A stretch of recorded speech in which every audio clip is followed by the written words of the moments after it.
So for those of you who don't know me, I'm Tom Alston. I'm the CEO of Aero Marine Tax Professionals. The three little red circles at the top of that screen shows that we're in the airplane, vehicle, and vessel business. We do the same kind of processes. There's slightly different mechanics for aircraft, vessels, and vehicles, but we're just as successful. We never fail. This morning's presentation is how to legally avoid sales and use tax in the state of California. Now, some of you may be wondering why there's a picture of a Christmas tree in it. I start with this so that you understand what my personal motivation to be in the tax business. And I want you to look at that Christmas tree and think about what's missing from that picture, with it, what you normally see, and put in the chat, type what's missing from that picture. Or you can just unmute yourself and tell me. Presents. Absolutely. So I was at the ripe old age of, I think I was 14 when this occurred. I walked into the downstairs room where the Christmas tree was. I must tell you that I came from a family of 8 kids, and we always gave our parents a list of 8 or 10 things that we wanted, and we were always expected to get all of that stuff, even though my parents were definitely lower middle class. They just made every attempt at Christmas time to keep us really happy because we were all whiners. We're typical Americans, I guess, spoiled Americans. So anyway, we had all given these lists to our parents, and I come down, and this is what we're looking at. The only thing that's not in the picture on your screen that I saw was hanging all over the tree with these little white envelopes. And I think about that and I go, what the hell is this? I found out later that my dad was in a dispute with the IRS. And because he had a large family, he budgeted every year X amount of money, and he put it in a Christmas club. The guys from the IRS went into the Christmas club account in the bank in the first week of December and took all of the money out. So consequently, my parents had to write little notes, which is what all envelopes were all over the tree, and said, this is what you're going to get, and it'll probably come in January or February. Now that must have been devastating to them. Don't worry about how I felt about it, because the reason that I'm in this tax business is what that event created for me. I think anybody in a taxing agency who would do that is a gutless puke, in case you just really want to know how I feel about it. I mean, here's a guy, he's got a job, he's got 8 kids, which means it's a family of 10. He's not really much of a flight risk. Where are you going to go with 10 kids and hide? I mean, you aren't going to go out in the middle of nowhere in Wyoming and hide from the federal government. You know, it was a stupid chicken shit move. So that is why I'm in the tax business. And even though I have friends who work for the taxing agencies, this is my motivation. So sometimes people want to know why you're in this business. There's a why. Now, I want you to read this statute. This is a statute right out of the California sales tax law. Any purchaser of a vehicle, vessel, or aircraft who registers it outside the state of California for the purpose of evading the payment of taxes due under this part, that's just a legal mumbo jumbo, shall be liable for a penalty of 50% of any tax determined to be due on the sales price of the vehicle, vessel, or aircraft. Seems straightforward. Seems like you totally get it. But there's one thing missing from here. It doesn't say any California resident. It says any purchaser. When you invert this, you understand that by law, every aircraft, vehicle, vessel on planet Earth is subject to taxes in California. And there's some provisions which I'll get into a little bit later. But technically what it means is if you bring your brand new piece of property, your aircraft, vessel, or vehicle, into the state of California even one day during the first 12 months after you take possession of it, even if you're a resident of Ohio, even if you're a resident of Montana, even if you're a resident of Florida, and the state finds out about it, they can assess you tax. Doesn't mean you owe the tax. It just means you have to go through the whole audit process and approve that it met the exemptions. So you have to learn how to read these rules. You have to learn how to read the law, and then it'll make you really scared. So I'm going to start with the definition of a resident and non-resident. And the reason why I have this at the front of the presentation is fairly simple. I talk to people all day, every day, who live in other states and who tell me they're not residents of California. I said, what's that based on? I ask my CPA. The thing that you need to know about CPAs is that 99.9% of CPAs work on income taxes. It's all a federal law. Income tax law is a federal law. So it applies the same no matter what state you're in. What they don't realize is that in California, they use a section out of the Department of Motor Vehicle Codes to determine whether you're a resident or not a resident. And there's no way, if you're not a resident of California, and even if you are a resident of California, you're going to figure that out. You're going to ask your CPA, and they're going to give you their advice from their experience, from their viewpoint, and they're going to be wrong. Here's what it says. Any aircraft is subject to California use tax if any of the following apply. If the aircraft was purchased by a California resident, as defined in Section 516 of the California Vehicle Code, or the aircraft was subject to property tax in California during the first 12 months. You may not realize this, but if you're really a resident of Ohio and your airplane is in California, you are subject to county's property tax. Bet you didn't know that either. Or, this is continuing the definition. If the airplane is used or, now, the capitalized letters of OR are not, that's not a city in Oregon, not used Oregon or stored Oregon. That's, I'm emphasizing that any one of those three apply. If it's used, stored, or registered, okay, it's going to be subject to tax.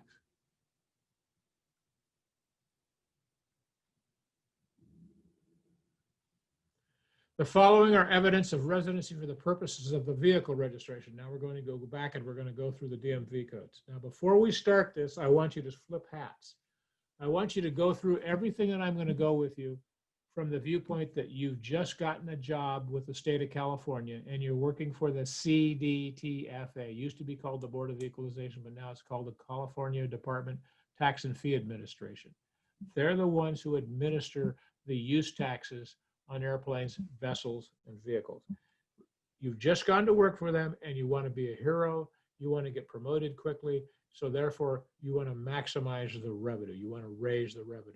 So each time you see one of these little bullet points, think about how you would use that to get promoted, as opposed to you as the buyer of the airplane would defend yourself. Because if I didn't tell you to do that, you'd say, well, that doesn't apply to that, and you're going to reject the whole lesson that this subject of resident or non-resident is meant to convey to you.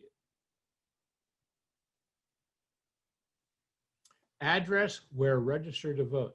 Now, in the current climate, you all know that people are voting in multiple states, but I suspect that you're going to know as a buyer of an airplane where you're registered to vote and where you're not registered to vote, unless in one of these new harvesting techniques, somebody's voting under your name. So be careful about that stuff. Be careful that you give your information to other people. Location of employment or place of business. Now, this is where it starts to get a little bit tricky. Remember that I want you to think from the viewpoint of you're the guy that just got hired by the state of California and you want to get promoted. So if you, the buyer of the aircraft, work for a big audit firm out of Ohio, and you're in California doing audits of somebody's books for 60 days, where are you employed at? You're going to think, I'm a resident of Ohio. This guy who wants to get promoted It's going to say you're working physically inside of California, so I'm going to declare you a resident of California for the purpose of being able to charge you the tax on your airplane. Does that make sense to you, what I'm saying about the viewpoints? Give me a thumbs up if it does. If it doesn't, I'll stick with it until. If you have any questions, type them in the chat, wave your hands around, or just unmute yourself and ask me your questions. Rick, how you doing? Is this all working for you okay? Yeah, working great. Good. Here's one that I thought was slam dunk that I knew exactly what it meant. Payment of resident tuition at a public institution of higher education. I thought I understood every word and exactly how this meant until my daughter decided, well, she wanted to go to a college outside the state of California. And guess what? I found out that there's a website that kids from, say, California and Virginia can swap their residency requirements and pay resident tuition even though they're an out-of-state resident. So this is something that you got to be careful of.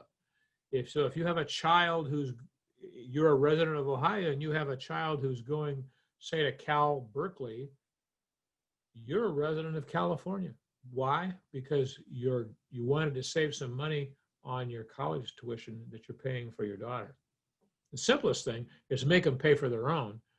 That was just my social comment, but you got to be wary of this, because remember, as the guy who wants to get promoted by the CDTFA, you're going to do whatever it takes with these bullet points to make every purchase taxable. Attendance of dependents at a primary or secondary school. So let's say that you're a resident of Florida, you're married, you have a couple of kids, you get divorced, your wife moves to California with your young kids and they're attending primary or secondary school. Guess what? You're a resident of California. And it alters dramatically one of the types of exemptions, whether you're a resident or a non-resident. So this is stuff that you've got to really be aware of. Little E is something that really popped up for me when I started to acquire a lot of clients who were state of Washington residents. I found out that a lot of guys who have very expensive airplanes, who can afford very expensive airplanes, and they're residents of Washington, also have a home in Palm Springs or down in that area because they're chasing good weather. If their local CPA has them file the homeowner's property tax exemption, that makes them a resident of California. And their CPA did it from his viewpoint of trying to save them some money on their property taxes. This is where two diametrically opposed sets of rules converge, and they cost you money. So you have to be wary of that.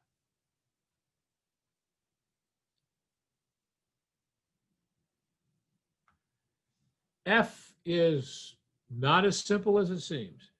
It says renting or leasing a home for use as a resident. Let's go back to this Florida resident. You had a great year, you made a lot of money, it's a summertime in California, you want to bring the whole family out and stay in the Disneyland hotel and spend a month in Disneyland and some of the other theme parks in Southern California, if they were open. You're renting or leasing a home for use as a residence when you're in a hotel. Remember, this person who works for the state of California is going to do whatever it takes with the definitions of those words to make your event taxable. So you have to be really, really aware of all these little subsections. Declaration of residency to obtain a license or any other privilege or benefit not ordinarily extended to a non-resident. I've never run into a problem with this one, and that's only because I don't have any experience with it, but think about it. Possession of a California driver's license. Now, if you're a resident of multiple states and you're driving inside of California a lot, someone may have advised you to get a California's driver's license, so you have a Florida and a Montana and a Hawaii and a California driver's license. The mere fact that you've got that California driver's license makes you a resident of California for the purpose of use taxes. So let's look at number I. Read it and tell me how you would use it, and just unmute yourself or type it in the chat to make something taxable. How would you do it, Rick? If I was a tax guy, Mhm. I would just pull your cell phone records or your ADS-B out or your Mode S transponder or whatever and say, hey, look, you're here a lot. Okay. How about you, Samantha? How would you use little I to make this taxable? Kind of what Rick said already, just pulling out receipts, proof that you're there all the time with dates and times and different locations. You're close. How about you, Leon? There's a word after indicate that I can't read, so I don't know the full sentence. The word is presence. Other acts, occurrences, or events that indicate presence in the state is more than temporary or transient. You got it. How would you remember that you're the guy from the state of California, you want to get promoted? How would you use it? I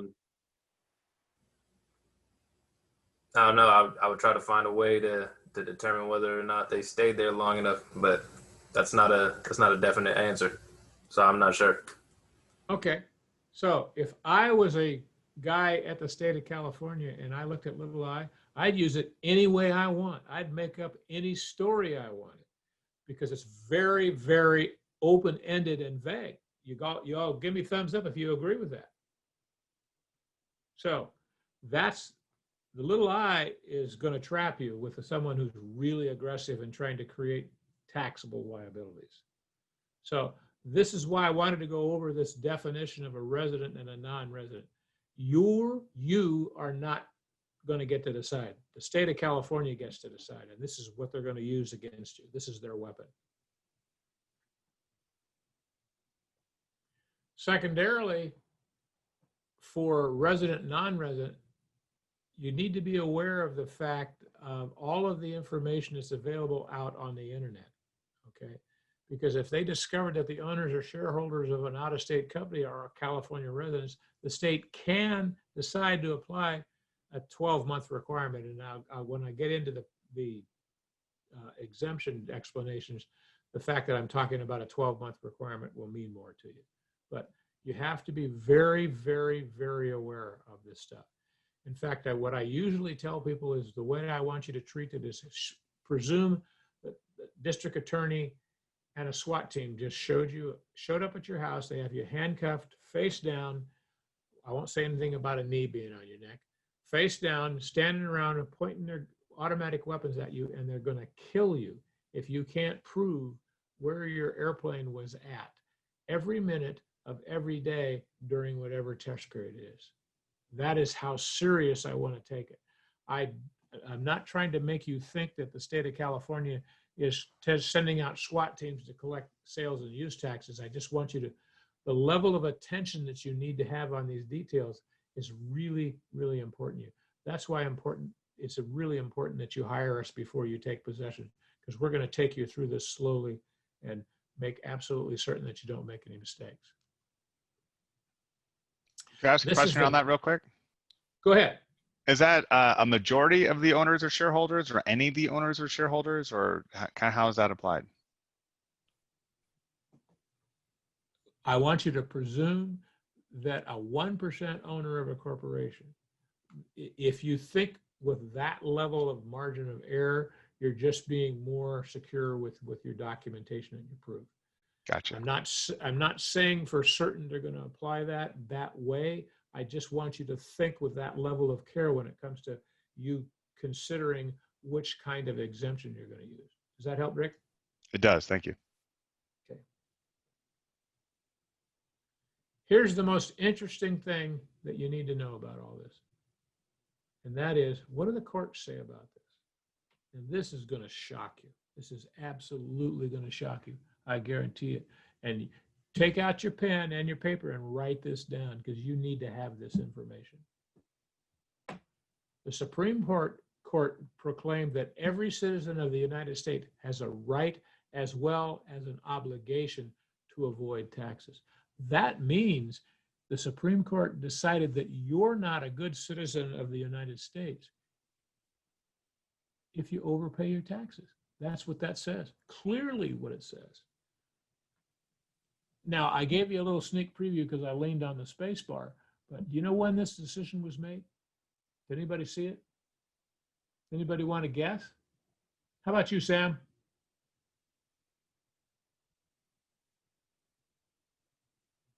Unmute yourself. Uh, That look says, please don't not ask me. sure. A long I'm time not ago. sure. A long, long time ago. 1934. And this is some more of the decision. The legal right of a taxpayer to decrease the amount of what otherwise would be his taxes or altogether avoid them by means which the law permits cannot be doubted. Gregory versus Helvering, 1934. There is no one in the current federal or state governments that I'm in the state government of California, which I call the Socialist Republic of California with a K, and I'm not bashful about it at all. There's no one who operates from this point, from this decision. They're all going to tell you they don't know about it, haven't seen it, or they would plea out to one of their appellate courts to overcome this. But this is in law. This is the decision. You have the right to use the law as it's written to avoid taxes. And that's a really, really important thing that I want you to know. Why is this so important? Well, a couple of reasons. One, I want you to know that what we do is perfectly legal. It's within the framework of the law. The exemption processes that we use were written by the state of California. Whatever IRS codes you use to minimize your taxes or eliminate them, they were written by the government. They're the ones that decided. They wrote it. And, you know, they should know that. But coming back to this issue, I would bet that no one has read this who's in the government today. Why? They don't like what it says. That's the real reason. Here's a more expanded view. This was written by the federal appellate judge, Learned Hand, who, if anybody on here has ever spent any time in law school, you're going to be referred to this gentleman 100 times. Anyone may arrange his affairs so that his taxes shall be as low as possible. He is not bound to choose that pattern which best pays the treasury. There is not even a patriotic duty to increase one's taxes. Regardless of what Joe Biden said when he was running for vice president with Obama, that everybody had to pay their fair share, this is the law. You have an opportunity. Take a picture of the screen, okay? If you want, I can have Dallas send you a copy of this whole deck. This is what it says. Everyone does it, rich and poor alike, and we all do right, for nobody owes any public duty to pay more than the law demands.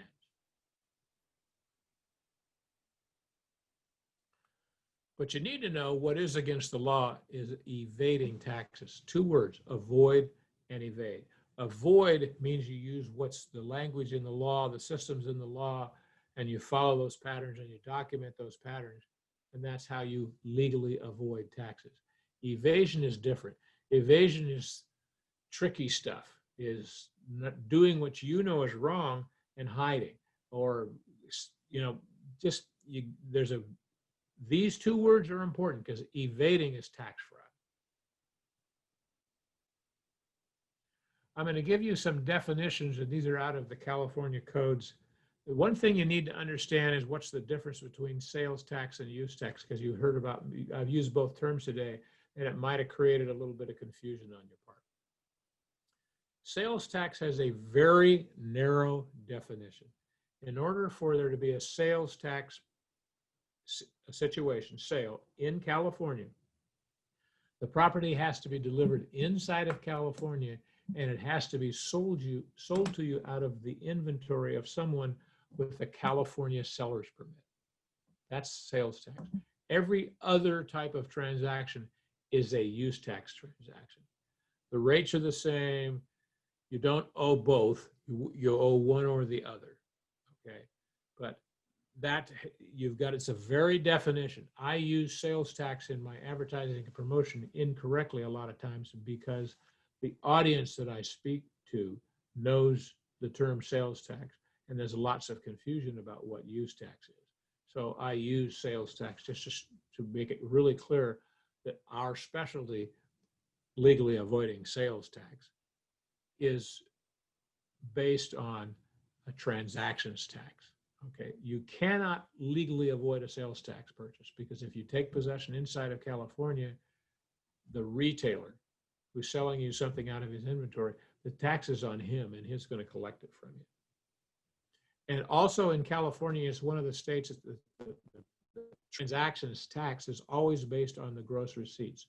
What that means to you is if you bought $1 million airplane and you traded in an aircraft worth of $900,000, so the difference was only $100,000, you still pay tax based on the $1 million purchase price. There's some, I was told that Texas only taxes you on the difference, and I have not verified that.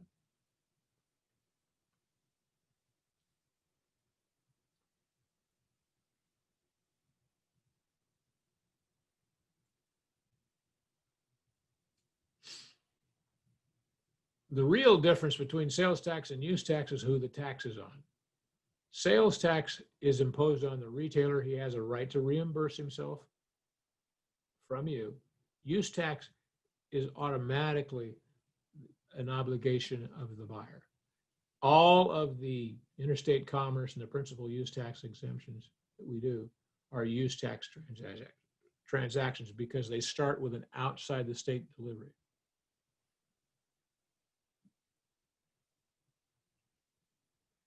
Now you see a term on this slide called MTE. It stands for mobile transportation equipment. It's a term used specifically in California law.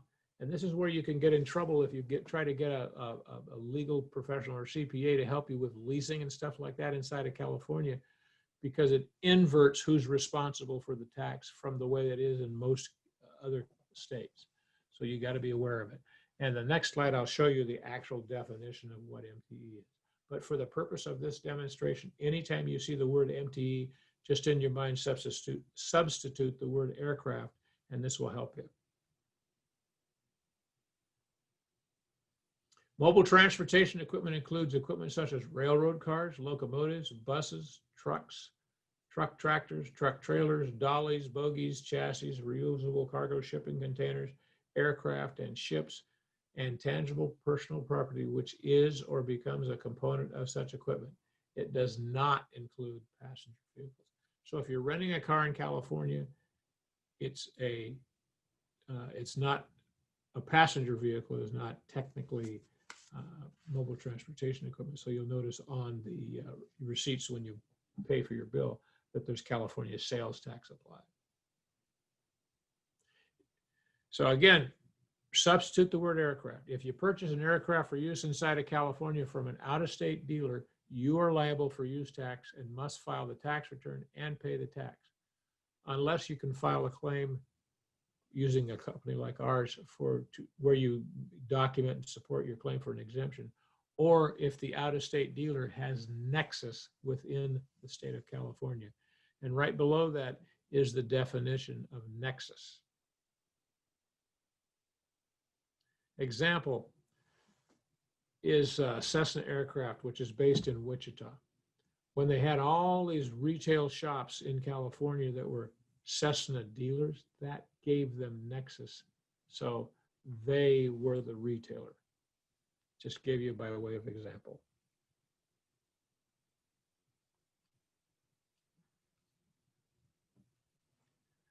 The most important part about this slide is that when you're dealing, especially with brokers, we'll tell you to wait until the state sends you a bill. I believe this is completely wrong because the state doesn't have any obligation to notify you in a timely manner. It is still your obligation to file and pay the tax in a timely manner. And so if your purchase, which goes through the FAA registration and it's in February, and you haven't heard from the state of California about that purchase, and it's now November or December, call me and I'll make absolutely certain that you don't get stuck for any penalties, interest, or even better, stuck with any tax. But I'd prefer that you call me before you buy it, and I could legally guarantee it. We always recommend that you take possession outside the state of California of airplanes, okay? And then in certain exemptions, you have to meet the definition of first functional use before you bring the airplane into California. And again, I will clear this up a little later in the presentation. How's everybody doing? Is everybody doing okay, or am I going too fast? Not too fast Ricky. at all. It's great. Okay, perfect. I'm trying really hard to get this done within an hour for you guys. So here's my suggestion. Always request as part of an offer to purchase that the seller deliver your aircraft or vessel to you outside the state of California. If you're buying a boat that's currently inside of California, make as a condition of your purchase offer that they deliver it to you outside the 3-mile limit, and you're technically outside of California. And don't get confused, because there's a 12-mile limit for international waters. The state limit is 3 miles. Now, the last sentence on this slide, it says, always seek professional guidance. That's me. That means hire me. The call's free. What have you got to lose? Just call me, 916-691-9192, and you'll find out why people always tell you, call Tom. So now I'm going to go into the principal use tax, the exemptions, and I'll give you the details of how to do this. I'm not going to go into the old stuff, and because I got up on my political thing, but how they illegally changed the law in the state through bribery and chicanery, which is typical of a socialist state.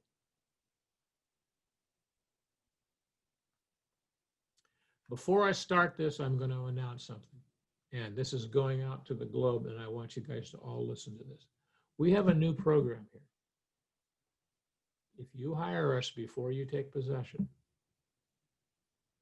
I will guarantee you that if you don't get your exemption using our service, I'll pay your tax. That's how confident I am in our ability to deliver a product. And you can't get that kind of guarantee from anybody else. No one else does it. So don't ever forget that. If you want details, 916-691-9192, and I'd be glad to explain it to you.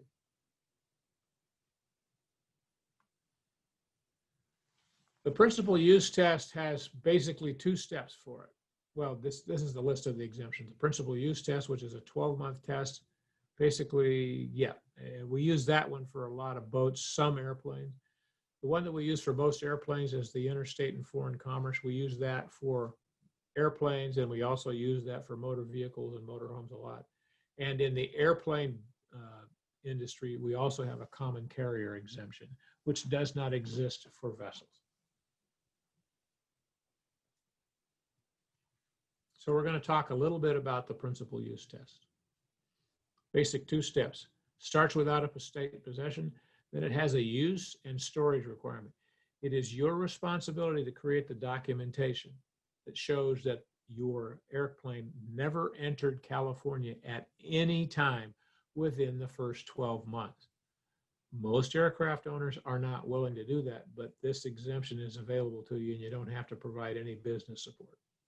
You just can't bring it into California at any time within the first year.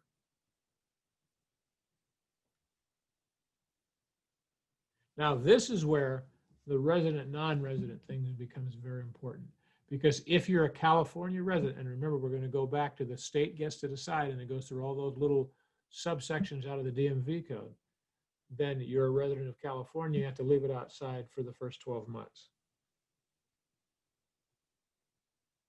If you're a non-resident, the amount of time that it can be inside and out of California is cut in half. We're going to raise the bar to 60%.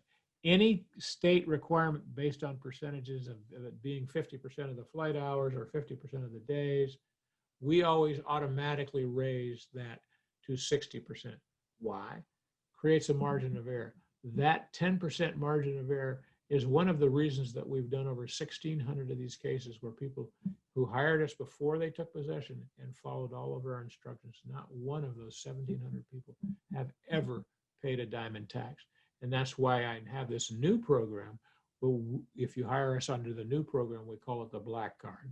It's like a big credit card. We'll pay your tax. Pretty simple. Just call me and get the details. But if you're a non-resident, in other words, you go through A through I and you're still not a resident of California, in the first year, I'm going to recommend to you that you keep it outside the state of California for 60% of the days. Okay. That's basically 220 out of 365 days. Additionally, which most people miss, is there's a secondary usage requirement. From the day that you acquire this aircraft, you have to start tracking the flight hours. Okay. And 60% of those flight hours have to occur outside of California airspace. So if you flew from San Francisco, well, let's say from San Diego to Medford, let's say it's a 3-hour flight. 2 hours and 45 minutes of that flight is over California. 15 minutes of that flight is over Oregon. So that is the way that you divide those flight hours. And these apply to this principal use test and the secondary step of where you're flying the aircraft. So it has two components to it, use and storage. Storage is 220 of the days out of the first 365. It has to be outside of California. And that would also apply to motorhomes. And then 60% in the case of an airplane of the hours flown have to be outside of California airspace. If you buy a motorhome, it will be 60% of the miles traveled have to be outside of California. So it requires a little bit of being on top of your logs and mapping and all that kind of stuff. But with GPS, it's pretty easy to support. The important thing is this issue of the principal use test is you need to remember it's the state of California who gets to decide whether you are a resident or a non-resident of California. If you try deciding this on your own and you'll just take the position that I'm not, you're leaving yourself open to being attacked by that SWAT team with a district attorney. The burden of proof is you must be able to support without a shadow of a doubt where your aircraft was located when title was transferred and throughout every day of that test period. It's your responsibility. It's your responsibility to pay the tax or with documentation to support your claim for an exemption. Supporting claim for an exemption is what my company does. The smartest way to do all this stuff is hire us before you take possession. We're a great deal. We never lose. Are there any questions about the principal use test?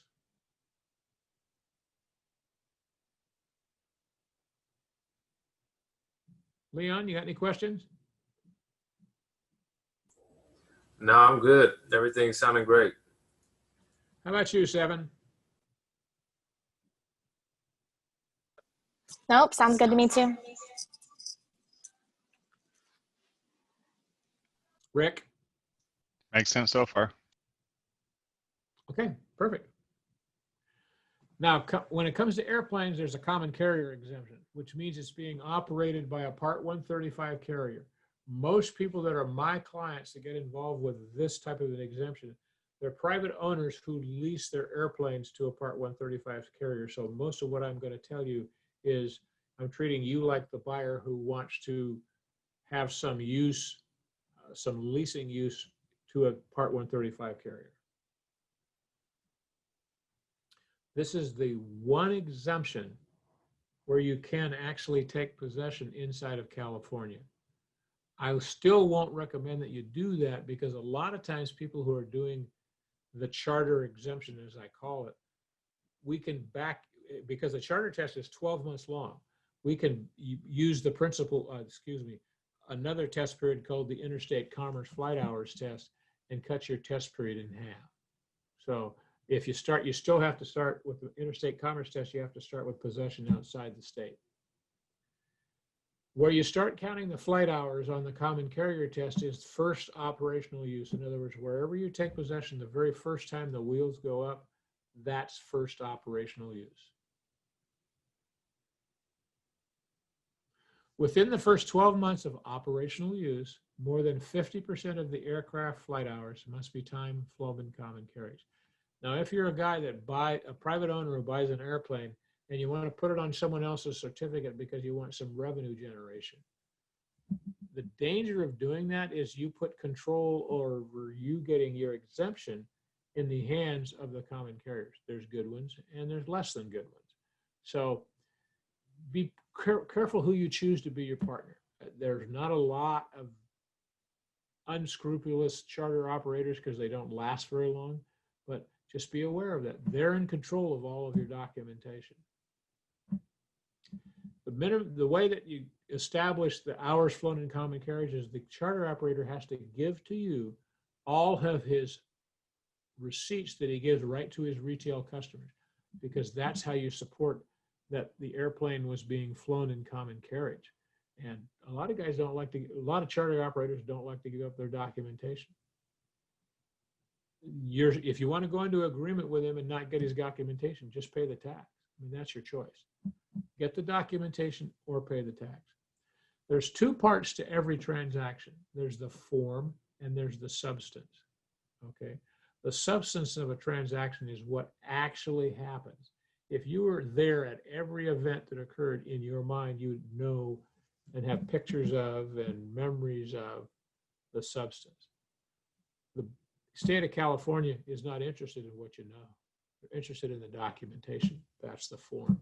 So in order to go through any of these exemption processes, you have to understand how to collect and document everything.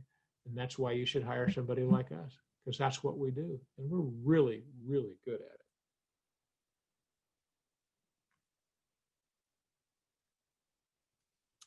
This is a situation that catches a lot of people. Deadhead or repositioning flights that are billed to the customers do not count. The reason I bring this up is that years ago, I had a friend at the Board of Equalization who was their resident internal aircraft expert. And every time anyone who was one of their tax auditors had a question about airplane usage, they went directly to him and they asked him. He was allowing people to, as long as the charter operator charged for the hours, he was allowing people to count their deadhead or reposition flights as part of the Part 135. What happened was when he died, now all the people at the state of California had to go and look up at their own documentation. And guess what? Deadhead and reposition flights are specifically excluded right in the documentation. So never take verbal advice from anyone. Do your own research. And this caught some people. And you know, when it first happened, there was guys that when I was telling them I need this and this and this, and these aren't going to count, they said, well, no, I've been doing that for years. I said, I know you've been doing it for years, but it was always illegal. You were just getting away with it because somebody inside the board was letting it. And just because someone in the past was letting you get away with something that violated the laws, it's not a defense.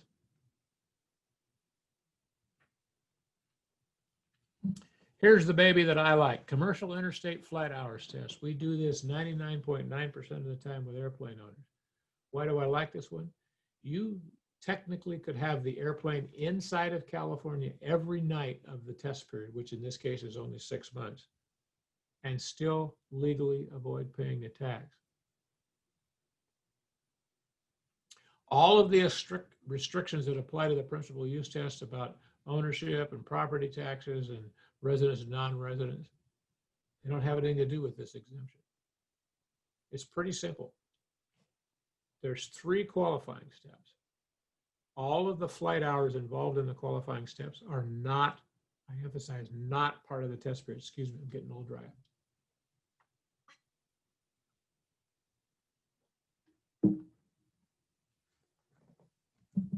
Step number 1 is you must take possession of the property outside the state of California.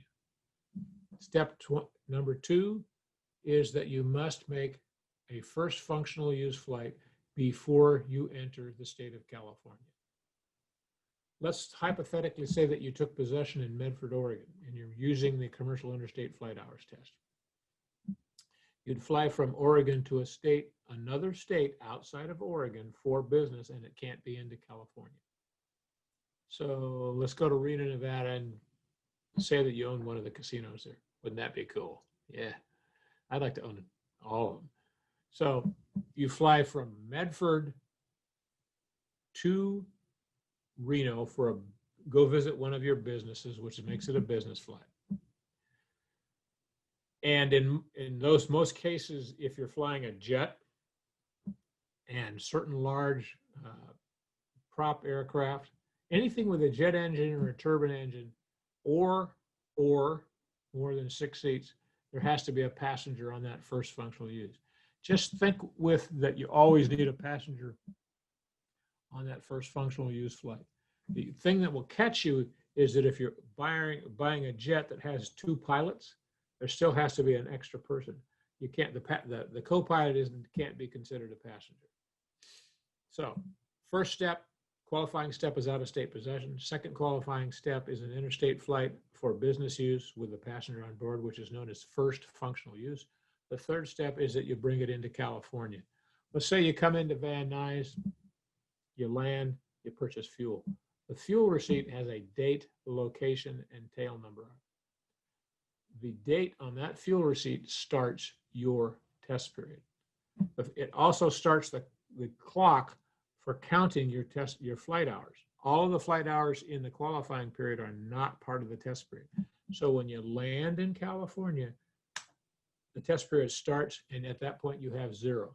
It is my recommendation to try and have a scheduled business flight outside the state of California on the very same day that you land in California, because the first flight on that airplane then would be business, and then you just stay over 60% of flight hours.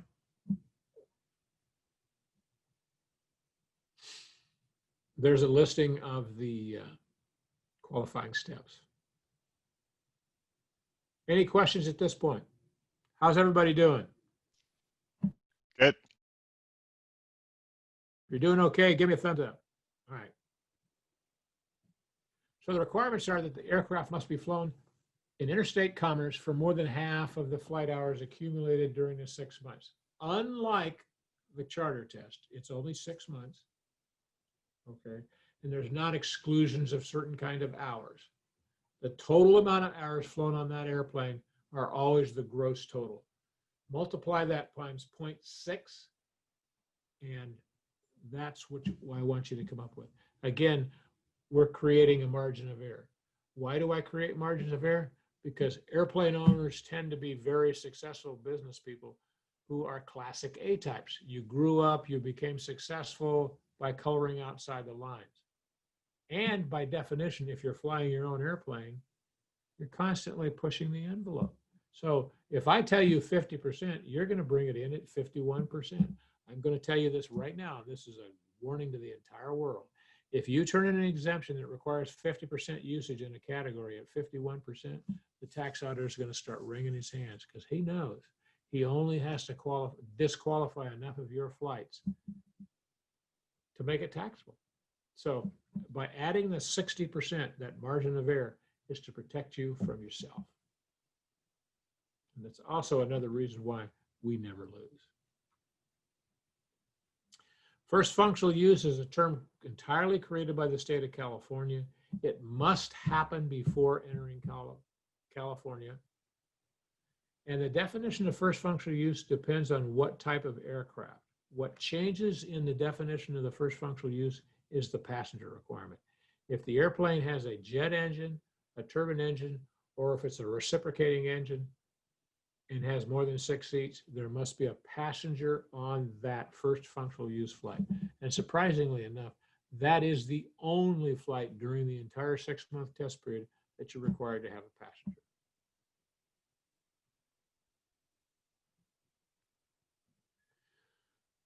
The flight hours, the interstate flight hours, and let me clear up the definition of interstate and intrastate, because some people don't know. Interstate, I-N-T-E-R, means a flight that starts in one state and ends in another state or another country. I'm talking to you specifically these definitions for the use tax exemption. Intra, I-N-T-R-A, is a flight that starts in one state and terminates in the same state. Okay. I hope that helps. I hope that clears it up for everybody that's on here. For the commercial use to qualify, it must be for a business use.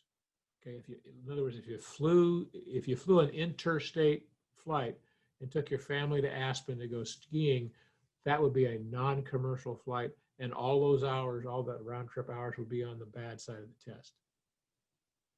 Make sense? And here's something that comes up right in the regulation. The term commercial is not limited to a for-profit business. So if you're flying on behalf of a 501c3 or you're making angel flights, those for the purpose of this exemption are considered commercial use. So they're good. You're golden.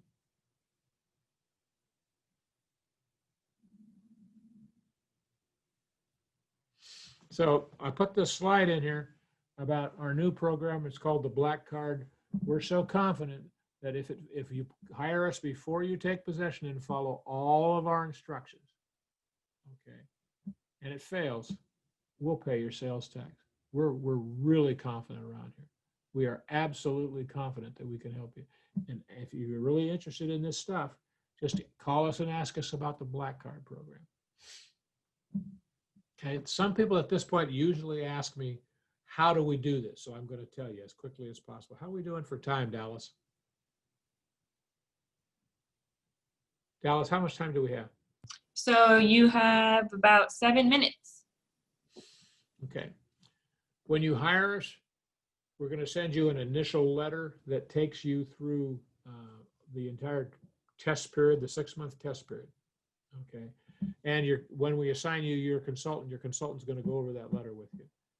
We're going to also send you a checklist and a schedule. Every 30 days, you're going to go to that checklist and you're going to scan in, never lose control of your business your original documents. Put them in a fireproof safe until you get the letter from the state of California that says this transaction is exempt. Every month, you're going to go to that checklist, you're going to scan those documents in, and you're going to email them to us. Your consultant's going to get together with you, and she's going to quality control your flight logs. On your flight logs, what she's looking for? Math mistakes. She's making sure that your fuel receipts match up with your airport designators on your log. She's going to quality control she or he is going to quality control your business documentation. Now, the business documentation rules are very fluid and they change. So as soon as we find out about that, we're going to let you know, and we're going to go backwards and fix all of that stuff with you. So we do that every month during the 6-month test period. At the end of the 6 months, your consultant that works with you is going to prepare the actual combined state and local consumer use tax return. Before we send it in, she sends it to our internal quality control review unit, who does a complete quality control check of the tax return. Okay. And then after it comes out of the quality control review unit, it comes to me and I do the final quality control check. Because we are constantly quality controlling you and your documentation every month, and then we do a quality control check twice of the tax return. That's the reason why we've done over 1,700 of these and never failed one of them. So there's no reason for you not to call me, is there? The call's free, 916-691-9192. What have you got to lose?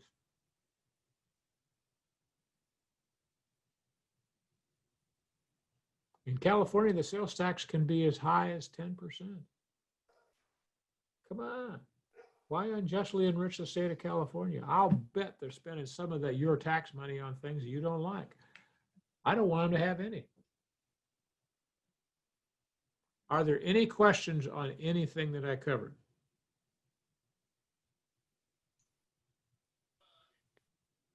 Go ahead, Rick. I don't quite have it all in my head yet, but I'm getting pretty close. So I live in California. If I were to buy a plane, I might want to create an LLC to own it in Nevada, and then I want to keep it there and fly it out of the state for much of the first 6 months. Is that kind of the bottom line? Well, you actually asked me about 4 questions there. So let me ask. Yep. Why do you feel like you need to create an LLC? Well, I intend to dry lease it back to the company for one Okay. reason. Are you going to be the pilot of the aircraft? At times. Okay. Here's my answer to that. A lot of people there's a knee-jerk reaction in people that are not in the aviation industry. You should always put it in an LLC. Why? And they're always saying liability. Think about it. If you're flying your own airplane and it goes down in a disaster, not only is the ownership structure, the LLC, going to get sued, but you as the pilot and your heirs are all going to get sued, because there's no way for you as an individual to separate yourself from careless actions. So if you're doing it for liability purposes when you're flying the airplane, it's not going to help Gotcha. you. It will help you if someone else is flying it. So you're doing it for the right reasons. Just make sure that you have an aviation attorney put the LLC together and do the ownership structures for you, because it's really important the way the tax treatment can become really critical to you. If it's not set up correctly, you could lose access to the 100% depreciation. For those of you who don't know this, 2 years ago, the federal law changed. When you buy an airplane and it's being used in business, you can write off 100% of the purchase price in the year that you buy the airplane. The only limit on that is you cannot create a loss. So, and if you put it in an LLC and it's not structured correctly, you could limit that loss against passive income, which, unless you're someone who has a lot of passive income. So give me the third and fourth question, part of that question that I didn't answer. Got it. So I think we got the first ones. And then store it in Nevada and fly it most of the time out of the state for the first 6 months. If you're going to use the commercial interstate flight hours, you can store it inside of California, because on that exemption only, the location doesn't matter. The only time location matters is the possession point. You literally can have that airplane inside of California. What airport are you closest to, Rick? Truckee? So if you have the airplane in Truckee, and let's say that you flew to Minden every day for work, just as an example, and flew back on the same day, your airplane would be inside of, and you did it every day of the test for the 6 months, okay? Your airplane would be literally inside of California every night of the test period. But because the interstate commerce is a flight hours test, 100% of the usage, if you just went back and forth between Truckee and Minden. Now, the thing you have to be careful of in that kind of an instance is, if the only thing you have in Truckee is your home and Minden is your office, that would be considered commuting, and that's not business use, for the same reason that you can't write off your car going to your W-2 job. So if you have an office in Truckee and an office in Minden, that will work for you. Gotcha. Now, I know you had another question there. I think that was it. I think that was the whole chain. Okay, perfect. So Thank you. It helped you. It works. Yes, sir. Thank you. So is that it for the questions? Anybody else have any questions? Dallas, you got any questions? Nope, no questions. If you click the next slide, it'll show all of our contact info. Okay. All right. There's all my social media stuff. I would love it if you would repost everything that you ever see from me. You really help me out. It helps me continue to be able to provide all this free information to you. Sam, do you have any questions? No, I'm good. That was great. How about you, Seven? No, I'm good. Awesome. So there is my email address. There's my phone number with my personal extension. There's Dallas's phone number. Here's her email address. Anybody, even all the people that are on live on the internet, I'd love to talk to you. If you want to argue with me about anything I just said, I'd love that too. I'd love to hear what you have to say. Maybe you can teach me something. The calls are free. You have nothing to lose. You can DM me. There's all of my social media contact info. I'd love to hear from you. So I feel like we've gotten everybody's questions answered today. Rick, does that count you too? Yes, sir. It was great. Thank you. You'll probably hear from me as I get closer to a purchase. Thank you very much. Reach out to Dallas and give her your name and address, and I'll start sending you some stuff. Sounds good. Okay. All right. So Dallas, I think that's it for our webinar today. I think we went really smoothly. I like the interaction that we had. Thanks, Rick, Seven, Samantha, Leah, Dallas, and Wes. Thank you very much for giving me your time. Thank you for all of you who are on live on Instagram and Facebook. And please reach out to us. I have a lot of information for you, which I will give you for free. All you got to do is ask for it. Thank you all. So we're done. Thank you.